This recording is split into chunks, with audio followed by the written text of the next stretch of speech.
always wanted to be a reporter. I can't really tell you why, what's the difference, but I like the idea of doing the interviews and writing the story and meeting the people and sort of making it my story. Until I started at CBS News, I didn't know there was such a thing as a news producer. Once I saw that there were actual people who got to go to the story and travel all the time and see everything firsthand, that's what I wanted to do.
What I saw in Haiti, it was so shocking. I swear I spent the first week driving around just going, wow. The camera couldn't begin to show the scope of the horror. It was all around. It was everywhere. I mean, you would focus on a block in downtown Port-au-Prince that had just disintegrated. What the camera couldn't tell you or show you was that if you had turned 365 degrees around, it looked exactly like that everywhere you turned your camera. There was no place standing.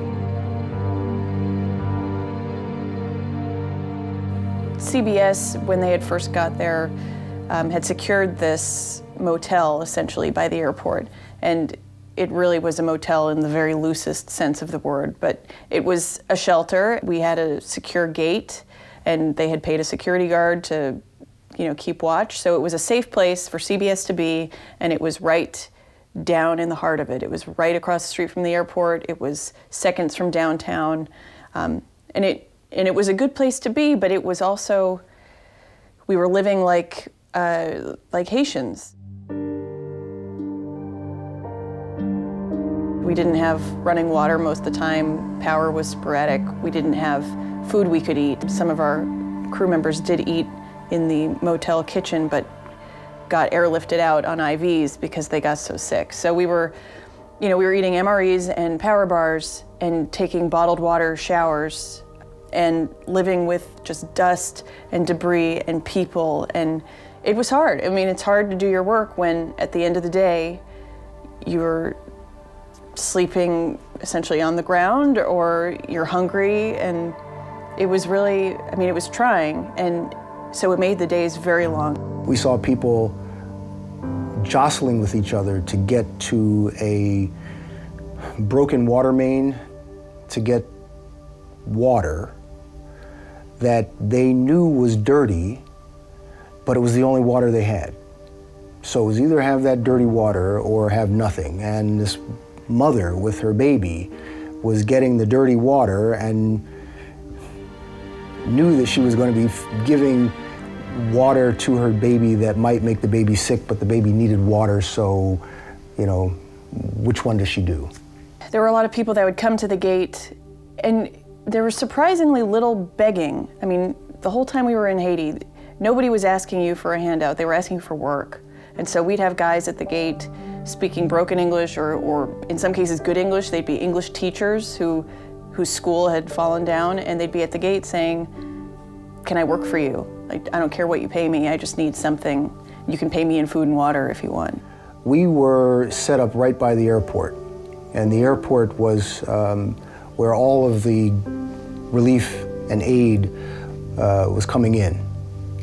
And there were tons of relief aid in the airport, and you'd go to the outside wall of the airport and people are actually looking in, you know, looking through the chain-link fence or looking over the wall, and they could see these piles of food and water, pallets and everything just sitting there, but it wasn't getting out to the people. There's so much suffering right outside the gate, and we're inside without much, but with enough to eat and drink and sleep. And you know, you feel conflicted because you want to open the gates to everybody and hire everybody and give them your food and give them your water, and you can't. They had next to nothing to begin with, and then this happens and takes away what little they had.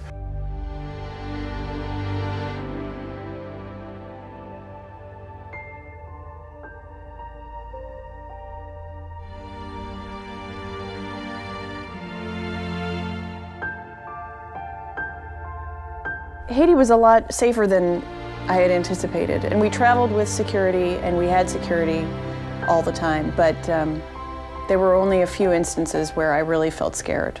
We were in our little convoy, so in the front car was Bill Whitaker, me, a driver, and a local security guy, and then in the back car was our crew driver and the sort of CBS security guy. These are the folks we use in Iraq and Afghanistan.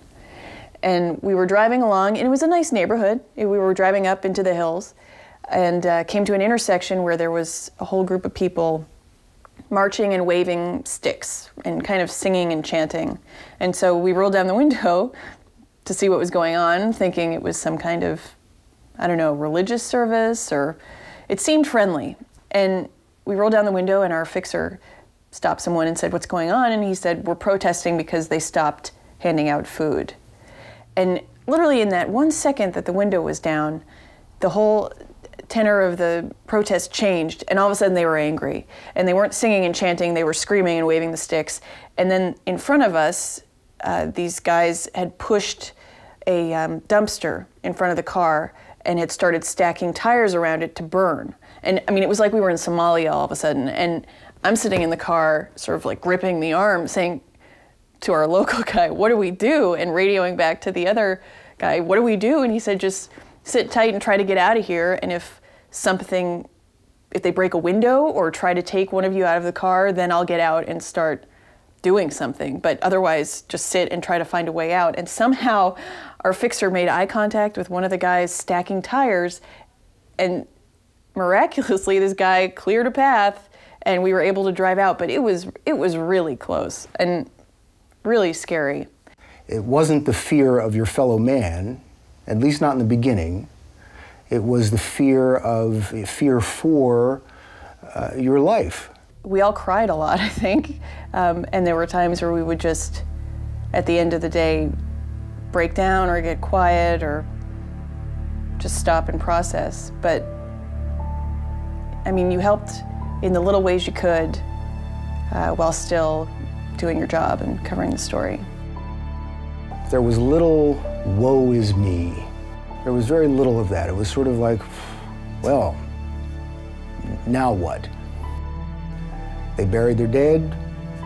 They cleaned off a little spot to call a bedroom, and then set about living. And within the month that we were there, the marketplaces were starting to come back. People were, going out into the countryside and getting vegetables and bringing them back in. There was a small economy growing up In the tent cities, there were nail salons opening up, and somebody would get a generator and have a computer and put up a DVD on the computer, and the kids would come by and watch movies, and somebody else would be cutting hair. I mean, it's like the whole place sort of took on the life of a city, and they were bringing it back even in this rubble.